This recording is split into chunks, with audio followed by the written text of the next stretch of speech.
Mon frère, ma sœur, sois béni et demeure pour toujours dans la bénédiction qui vient de Papa Adonai, la bénédiction qu'il t'a donnée dans son amour, dans sa bonté et dans sa grâce.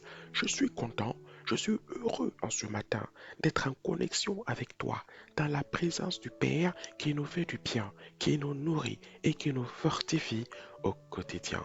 C'est pourquoi, mon frère, ma sœur, nous allons en ce matin prendre la parole du Père dans le livre de Genèse, au chapitre 15 et du verset 18 au verset 21 pour manger la nourriture spirituelle, pour recevoir ce que notre Père céleste a prévu pour nous au travers de son Esprit Saint. Écoute bien. De la même manière que la plante a besoin d'eau et de soleil et de tout ce qui est nutriment pour croître, pour grandir et pour porter du fruit, du bon fruit, de la même manière, toi aussi, si tu veux porter du fruit dans ta vie, tu dois accepter être nourri par la parole de vie. Tu dois accepter être nourri par la Sainte Bible. C'est la nourriture numéro un, la nourriture number one que le chrétien doit manger au quotidien s'il ne veut pas s'affaiblir, mais s'il veut toujours rester fort dans ce monde rempli de challenges et de difficultés. Alors, bien-aimé du Père, allons ensemble. Allons ensemble, suivons le Saint-Esprit. Suivons le Saint-Esprit pas à pas dans ce thème qui est l'amour insondable du Père. L'amour insondable du Père. Écoute-moi bien. Le Saint-Esprit a quelque chose de magnifique ici en ce matin pour toi comme pour moi. Le Saint-Esprit a des secrets à nous partager, à nous révéler ici en ces moments, mon frère, mon bien-aimé frère, ma sœur, ma bien-aimée sœur. Alors, mangeons-la ensemble, cette parole de vie. Dans le livre donc de Genèse, au chapitre 15, du verset 18 au verset 21. Si tu y es, bien-aimé du Père, nous la lisons ensemble. Nous lisons. En ce jour-là, l'Éternel fit alliance avec Abraham et dit, je donne ce pays à ta postérité, depuis le fleuve d'Égypte jusqu'au grand fleuve, au fleuve d'Euphrate. Arrêtons-nous ici, bien-aimés du Père. La parole nous dit que l'Éternel Dieu, le Dieu très haut, le Dieu tout-puissant, descend sur la terre et va vers un homme qui s'appelle Abraham. Va vers un homme du nom d'Abraham.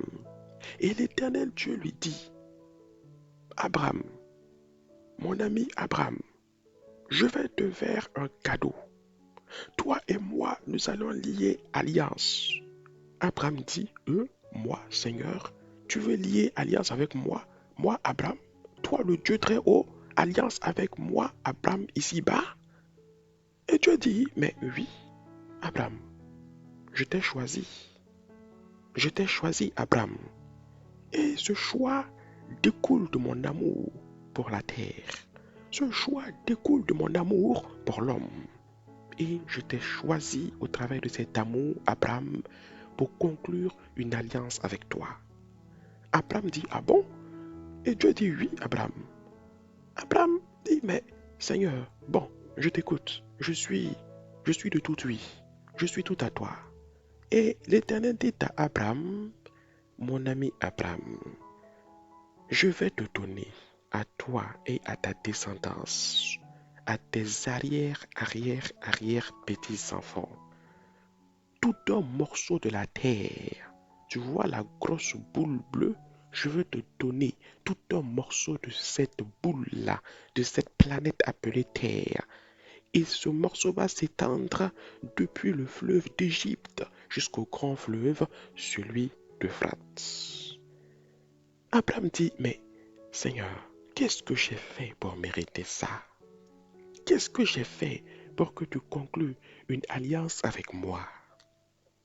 Qu'est-ce que j'ai fait, ô Dieu Tout-Puissant, pour que tu viennes sur la terre pour me donner un si grand don? C'est la question qu'Abraham se posait. C'est la question qu'Abraham se posait au plus profond de son cœur et dans ses pensées. Oui, au travers de ces questions, Abraham découvrait ce que c'était que l'amour insondable de Dieu. Au travers de ces questions, Abraham découvrait ce que c'était que l'amour insondable de l'Éternel Dieu des armées. Écoute-moi bien, mon frère, ma sœur. Abraham a existé à une époque. Abraham était là à un certain temps. Aujourd'hui, Abraham n'est plus sur la terre. Abraham a accompli son œuvre. Il est là-haut dans les cieux avec Papa Adonai. Aujourd'hui, ceux qui sont sur la terre, c'est toi, mon frère, c'est toi, ma sœur, et moi. Mais qu'est-ce que le Père a prévu pour nous aujourd'hui au XXIe siècle?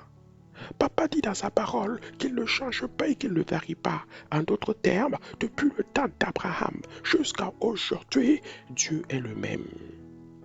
Il est le même hier, il est le même aujourd'hui et il est le même éternellement. C'est pourquoi actuellement, dans le royaume des cieux, les quatre êtres vivants qui sont auprès du trône du Père se prosternent régulièrement, ils fléchissent ses genoux pour adorer le Père et pour lui dire: gloire à toi qui était, qui est et qui vient. Pourquoi? Parce que le Père ne change pas. Pourquoi? Parce que le Père ne varie pas. Pourquoi? Parce que le Père est le même depuis le temps d'Abraham jusqu'à aujourd'hui, à notre époque, à notre temps. Et de la même manière que l'Éternel Dieu a conclu une alliance avec celui qui s'appelait Abraham, aujourd'hui, l'Éternel Dieu conclut une alliance avec toi qui nous écoute en ces moments, avec toi qui reçois ce message en ce moment, avec toi Franck, avec toi Fanta, avec toi Chanice, avec toi Frédéric, avec toi Frédiano, qui nous écoute en ce moment. L'Éternel Dieu conclut une alliance également avec toi. L'Éternel Dieu conclut également une alliance avec toi. Et quelle est cette alliance? Quelle est cette alliance que l'Éternel conclut avec toi? Écoute-moi bien, mon frère et ma sœur.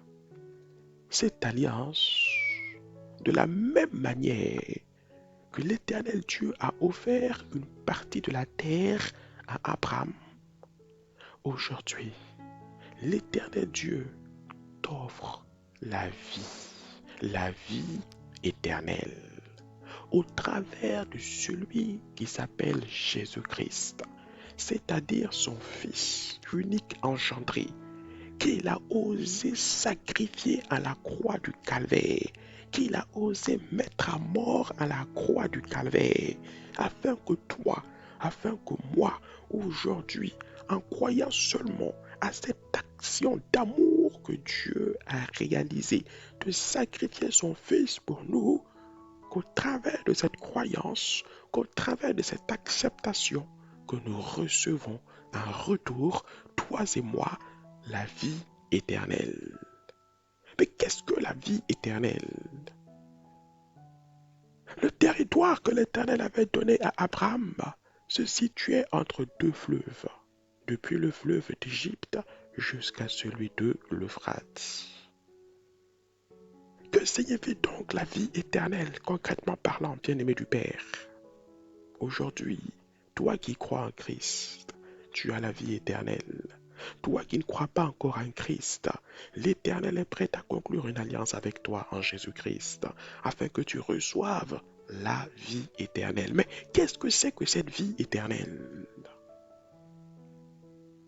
Au travers de la vie éternelle, l'Éternel Dieu te propose, à la fin de tes jours, de demeurer dans la paix, dans le sommeil de son repos, jusqu'à ce que vienne la fin des temps et qu'il te ramène de la mort à la vie, afin que l'humanité, après le jugement qui aura lieu, voit tous ceux qui ont persévéré, qui ont accepté l'alliance et qui ont persévéré dans la marche de l'alliance, recevoir une nouvelle vie, Une nouvelle vie où? Une nouvelle vie sur une nouvelle terre, sur laquelle nous allons tous habiter, sur laquelle nous allons tous demeurer, pour être des adorateurs, pour toujours et à perpétuité de l'Éternel Dieu des armées. Voici en quoi se résume la vie éternelle que le Père te donne au travers de l'alliance en Jésus-Christ. Après ton passage sur la terre et ta persévérance dans la marche quotidienne avec lui, tu reviendras des morts à la vie pour régner, pour habiter une nouvelle terre et adorer l'Éternel pour toujours et à perpétuité. Et tu ne connaîtras plus jamais, au grand jamais, ni le deuil, ni la souffrance, ni la douleur, ni la peine. Qu'avons-nous fait pour mériter la vie? Qu'avons-nous fait pour mériter cela? Qu'avons-nous fait pour que le Père choisisse de lier alliance avec nous dans ce sens? C'est la question qu'Abraham se posait. Aujourd'hui aussi, tu te poses la même question. Et à cette question, bien-aimé du Père, la réponse est la même. Autant pour Abraham que pour toi et moi aujourd'hui. Abraham qui sera plus tard appelé Abraham, autant pour lui que pour nous aujourd'hui. La réponse est la même. Dieu est nanti. Dieu est doté d'un amour insondable. Le Père est doté d'un amour qui n'a pas de limite, d'un amour qui ne connaît pas de frontières, d'un amour qui ne connaît pas, bien-aimé, qui ne connaît pas de frein. C'est un amour insondable. Abraham, qui va donc plus tard s'appeler Abraham, Abraham va donc accepter l'alliance. Il va donc, avec humilité, accepter ce que le Père lui proposait, ce que le Père lui offrait. Et nous poursuivons la lecture toujours dans le livre de Genèse, au chapitre 15, du verset 18 au verset 21. Nous poursuivons donc à partir du verset 19. À partir donc du verset 19, Dieu ici montre à Abraham de quoi sera composé le territoire qu'il va lui donner. Et il lui dit, ce territoire est composé du, donc verset 19 au verset 21, le pays des Kéniens, des Kénisiens, des Cadmoniens, des Étiens, des Phérésiens, des Réphaïm, des Amoréens. C'est pas encore fini, mon frère, ma soeur. Des Cananéens, des Girgasiens et des Jébusiens. Oui. Ce pays que je vais te donner, Abraham, ce n'est pas un no man's land. Ce n'est pas une terre vide et vierge. Non, ce pays est déjà habité. Ce pays est déjà la propriété de certains peuples, de certaines nations qui s'y trouvent. Mais quand l'Éternel Dieu dit ça à Abraham, Abraham s'arrête et puis il gratte sa tête et dit, mais Seigneur, mais tu veux me donner un morceau de la terre, tu veux me donner une parcelle de la terre, d'accord? Mais Seigneur, je pensais que ce coin était inhabité. Je pensais qu'il s'agissait d'un terrain nu sur lequel mes enfants iraient s'installer. Mais au fond, ce pays est déjà habité par des peuples. Ce pays est déjà habité par des peuplades. Ce pays est déjà habité par des nations qui ont des armées, qui ont des rois, qui ont des généraux de guerre. Ce pays est déjà cultivé, labouré, construit par des gens qui l'habitent. Ah, Seigneur, je suis Abraham. Je suis un berger. Je ne suis pas un soldat. Je ne suis pas un général. J'ai des moutons, des bœufs et des brebis. Je n'ai pas de lance, de fer, de hache. Ma vocation première, c'est d'être un éleveur, un pasteur. Mais il arrive que je fasse des guerres souvent, que je guerroie contre ceux qui cherchent à me prendre mon bien. Et tu m'aides à chaque fois à y remporter la victoire. Mais là, Seigneur, est-ce que tu ne t'es pas trompé à quelque part? Ici, là, tu veux que mes enfants aillent arracher des terres qui ne sont pas les leurs à des gens qui y habitent depuis des siècles. Oh Seigneur. Mais c'est là toute la difficulté de la question. C'est là que Abraham regarde les choses, soupèse les choses, calcule les choses, pense les choses et se met à se demander s'il ne ferait pas mieux de rompre cette alliance pendant qu'il est encore temps. Quand on achète de nos jours un bien ou quand on reçoit de nos jours un bien, il y a ce qu'on appelle dans tout contrat une période de rétraction. Abraham se demande s'il ne devrait pas rompre le contrat ici, tout de suite, maintenant, avant que la période de rétraction ne s'expire. À la place d'Abraham, bien-aimé du Père, le Saint-Esprit te pose la question ce matin. Qu'aurais-tu fait? Qu'aurait été l'action que tu aurais posée? Lorsque tu aurais appris que ce pays n'est pas vide mais habité, qu'aurait été ta réaction? Mon frère, ma sœur, l'Éternel Dieu est le créateur de la sagesse. Dieu ne va pas te donner quelque chose sans savoir qu'il a mis en toi les capacités et les qualités de pouvoir gérer ça correctement. Dieu ne va pas te mettre devant une montagne sans au préalable te donner les moyens soit de raser la montagne, soit d'y percer un tunnel pour en sortir de l'autre côté. Dieu ne va pas te mettre devant un champ sans te donner la tabac et les outils nécessaires pour le labourer. C'est pourquoi, mon frère et ma sœur, Abraham n'a pas cherché à réfléchir. Abraham n'a pas cherché à calculer trop loin. Abraham ne s'est pas posé des multiples questions, mais Abraham a accepté. C'est pourquoi Abraham, plus tard, a été nommé Abraham.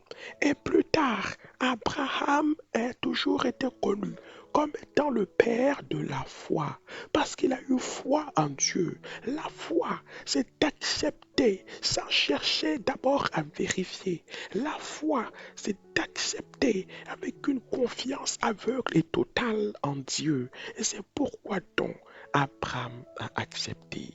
Abraham a accepté ce que ses arrière-petits-enfants allaient comprendre plus tard, ce que ses arrière-arrière-petits-enfants, dans le livre de Deutéronome, au chapitre 7 et au verset 22, allaient donc comprendre plus tard en recevant la réponse à la question qu'Abraham se posait des siècles plus tôt.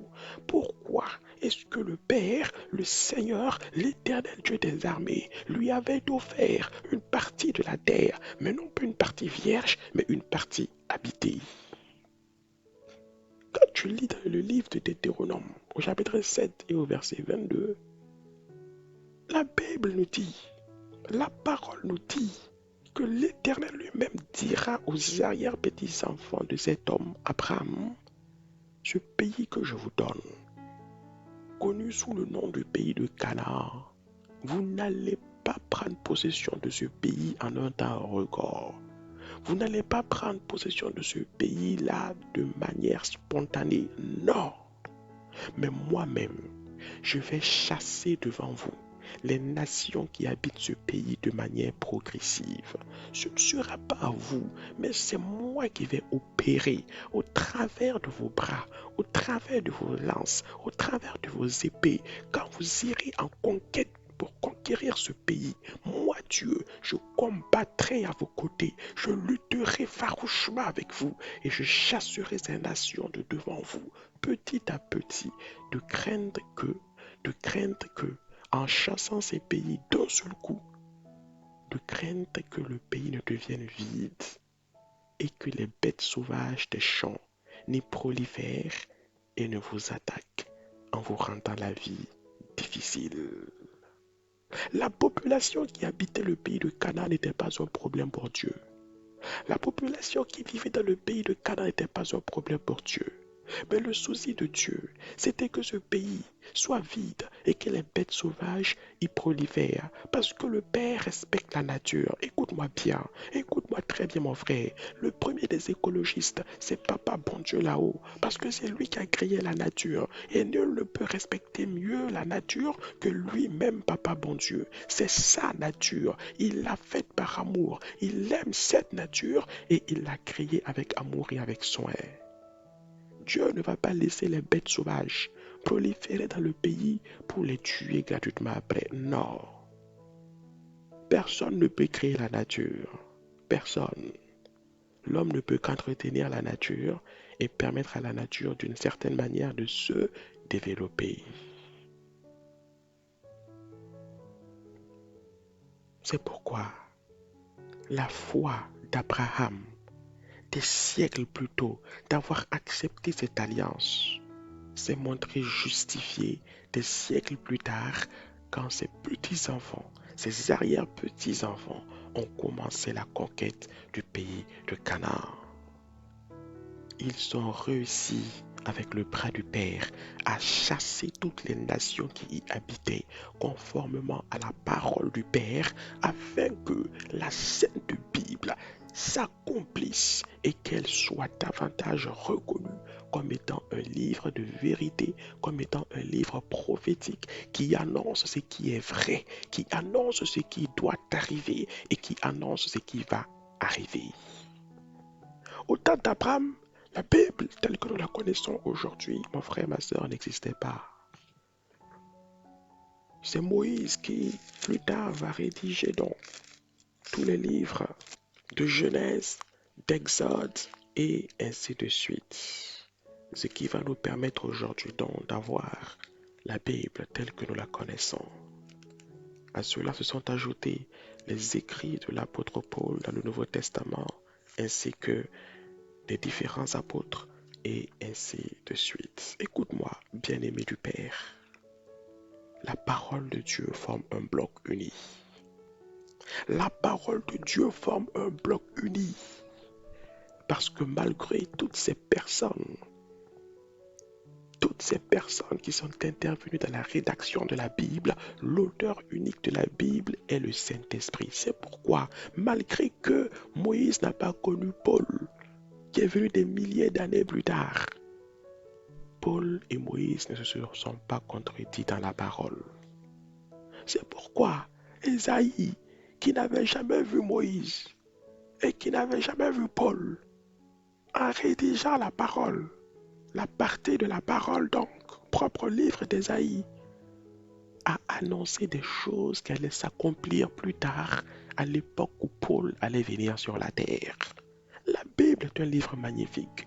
La Bible est un livre magnifique. La Bible s'explique par elle-même.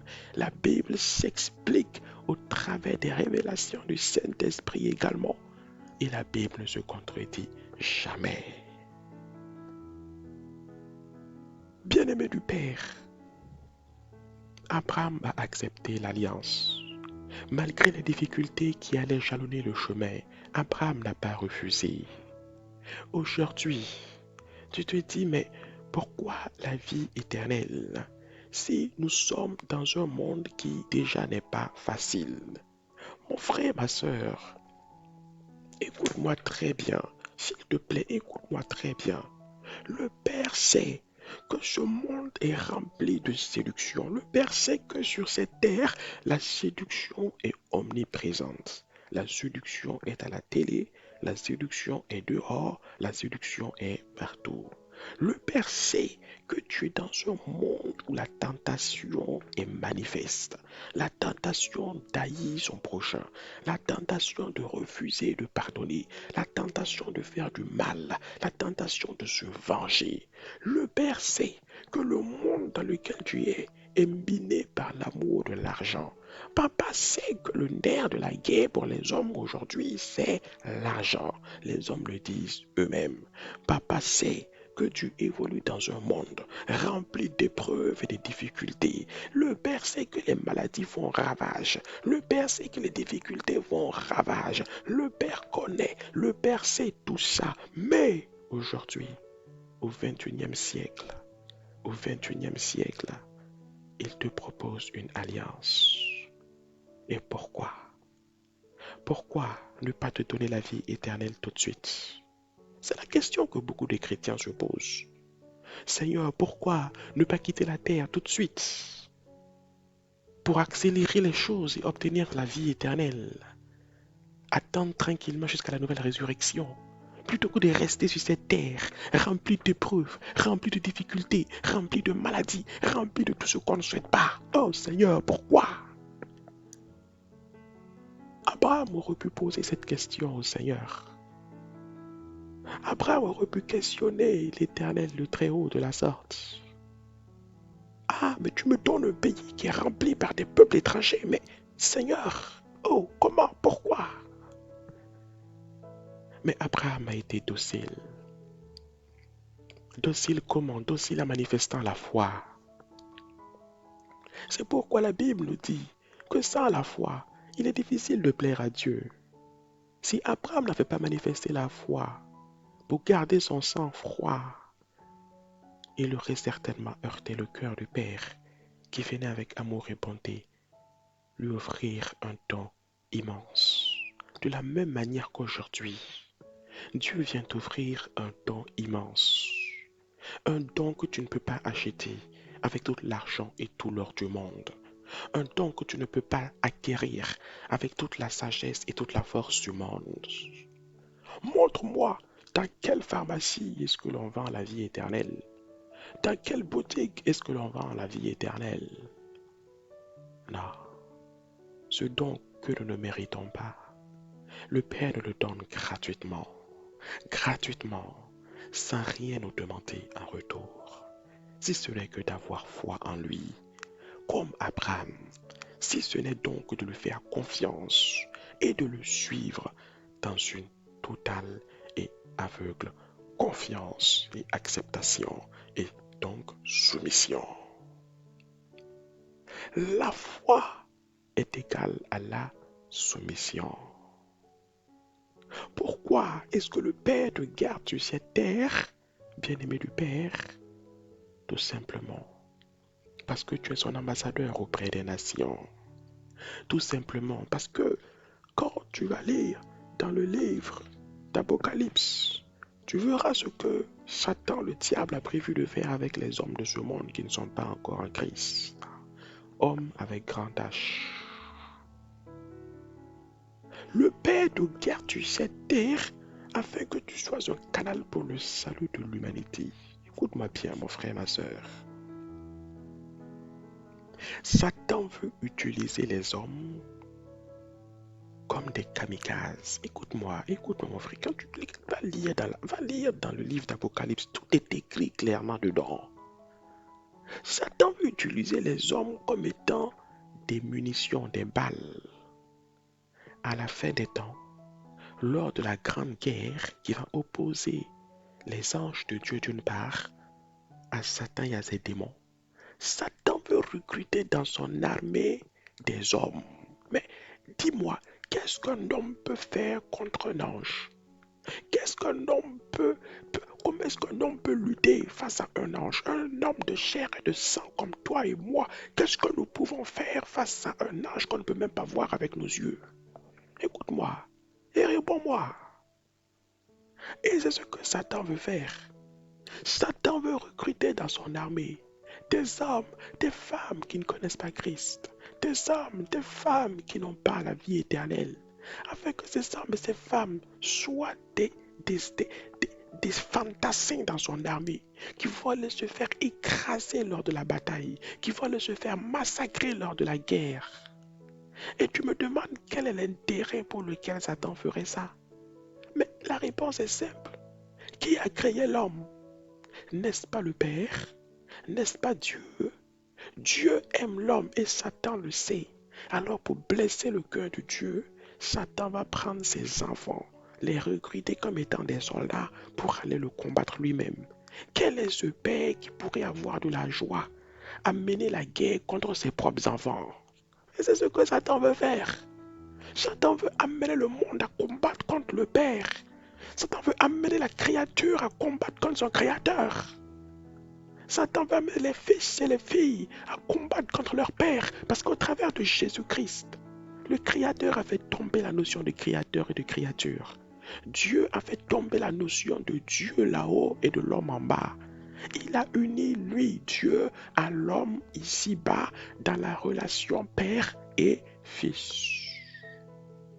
C'est pourquoi Dieu, le Père, donc, te garde sur la terre afin que tu accomplisses son œuvre et que beaucoup soient sauvés. Et que beaucoup soient sauvés. Et cela comment? Cela au travers du témoignage que tu vas rendre. Témoignage que tu vas rendre en remportant la victoire ici-bas sur les épreuves du monde, sur les tentations de la chair, sur ces fameuses séductions, sur le péché, ta victoire sur ces choses, sur cette vie, sur ce mode de fonctionnement mondain, va être un témoignage puissant, bien-aimé du Père, pour ceux et pour celles qui sont autour de nous et qui ne connaissent pas encore Christ, afin qu'ils voient l'amour de Christ tendu pour eux, l'alliance qui leur est aussi offerte et qu'elle soit donc sauvée. Tu demandes au Saint-Esprit, mais comment est-ce que je vais réussir à surmonter les challenges de ce monde? Comment est-ce que je vais réussir à surmonter les douleurs et les difficultés de ce monde? Écoute, ce n'est pas pour rien que le Seigneur Jésus a dit dans la parole que vous êtes le sel et la lumière du monde. Et Dieu ne fait rien au hasard. Écoute-moi bien. Dieu ne fait rien au hasard. Ce n'est pas pour rien que le Seigneur Jésus a dit, vous êtes le sel et la lumière du monde. Mais c'est là que se trouve toute la beauté de la parole de Dieu. La parole de Dieu ne se contredit pas. Non. Car juste après ça, il y a quelqu'un qui va venir sur la terre pour faire de toi comme de moi sa demeure. Et ce quelqu'un, il ne porte pas non plus pour rien le nom de consolateur. On le connaît plus communément sous le nom de Saint-Esprit de Dieu. Mais Jésus, en l'appelant, nous avait dit que le consolateur viendrait. Ce n'est pas pour rien qu'il porte le nom de consolateur. Et heureusement pour toi comme pour moi, en plus d'être consolateur, il est aussi un guide.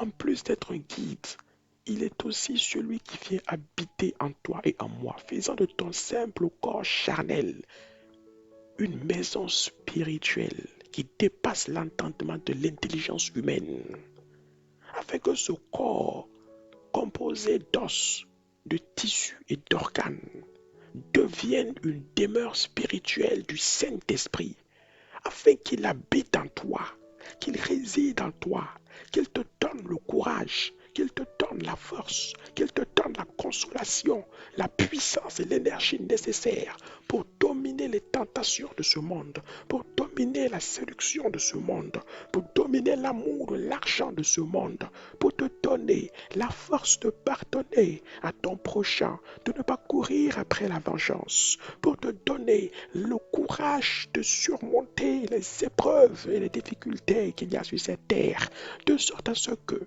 ton témoignage soit bon, de sorte à ce que ton témoignage donne gloire. Gloire au Père, gloire au Fils et gloire à lui-même, le Saint-Esprit. Et qu'au travers de ce témoignage, que ton entourage qui ne connaît pas encore Christ, que ton entourage qui ne connaît pas encore le Seigneur Jésus, entende parler de cette alliance et voyant ta vie, voyant les fruits que tu portes dans ta vie, accepte l'alliance et sois sauvé et ne finisse pas comme des projectiles dans l'armée du diable.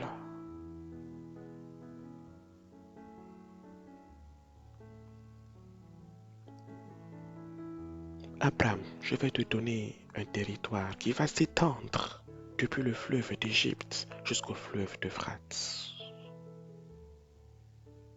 Aujourd'hui, Dieu te donne à toi comme à moi la vie éternelle. Abraham, ce territoire que je vais donner à ta descendance est déjà habité. Il ne sera pas neutre, il ne sera pas vide. Ce ne sera pas un no man's land, Abraham, il y aura des gens là-bas. Aujourd'hui, Dieu nous donne le salut en Jésus, la vie éternelle, et par-dessus tout son Esprit Saint, afin que dans ce monde périlleux, dans ce monde jalonné de difficultés, que nous puissions porter du bon fruit à la gloire de son nom, et que nous soyons des modèles pour le salut de ceux qui habitent la terre.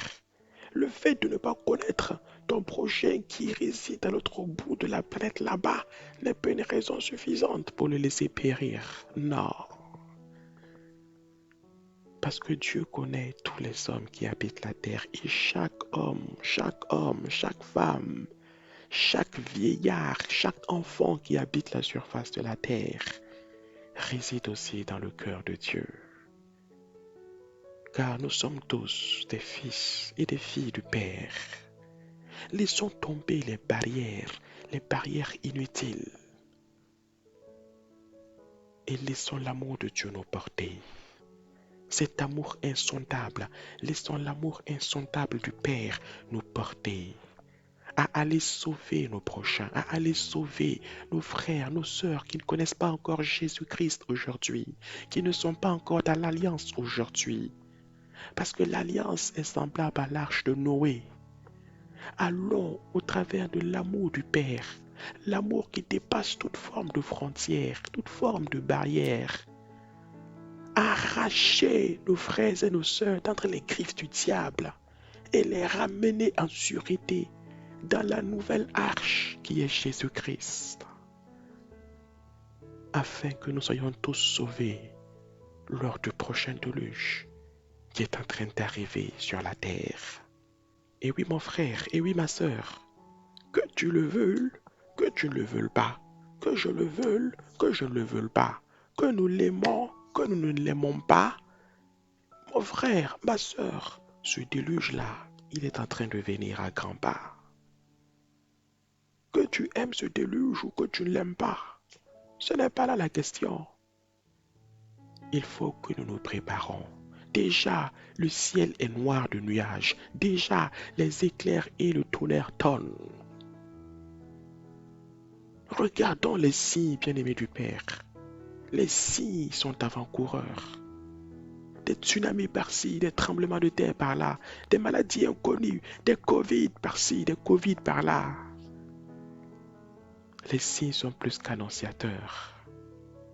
Des incendies par-ci, des incendies par-là. Un réchauffement climatique par-ci, un réchauffement climatique par-là. Le Père nous montre la voie. Le Père prend le temps de laisser les signes nous alerter. Et tout ça est une démonstration de son amour, afin qu'au travers des signes, que nous puissions davantage nous activer. Non pas pour seulement entrer dans l'arche et nous y enfermer, mais pour amener nos frères et sœurs qui ne connaissent pas encore le Seigneur Jésus à rapidement voir l'alliance, comprendre l'alliance, et ainsi donc, au travers de cette compréhension et de cette acceptation, à entrer dans l'arche pendant qu'il est encore temps.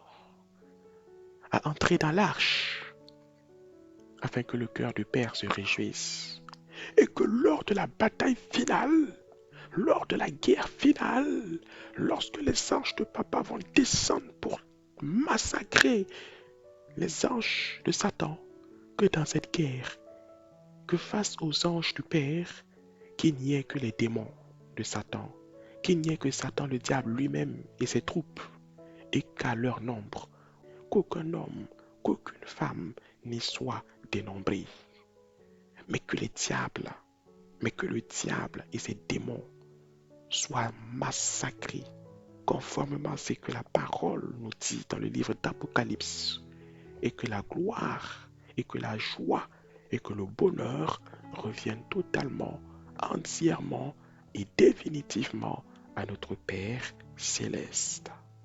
Que la grâce et que la gloire reviennent à Papa Adonai, bien-aimé du Père, car son amour pour nous est insondable. Et tel est l'enseignement qu'il voulait nous accorder en ce matin au travers de son Esprit Saint. Oui, bien-aimé du Père, béni soit Papa, qu'il te bénisse, qu'il te fortifie, qu'il te donne toujours de grandir et de croître dans la foi et de donner gloire à son nom. Qu'il bénisse tes projets, qu'il bénisse tes activités, qu'il bénisse ta santé, qu'il bénisse ton foyer, qu'il bénisse tes enfants, qu'il bénisse ton travail et ta famille. Et que la grâce et que la gloire, aujourd'hui, pour toujours et pour l'éternité, reviennent à Papa El Shaddai pour les siècles et les siècles. Amen.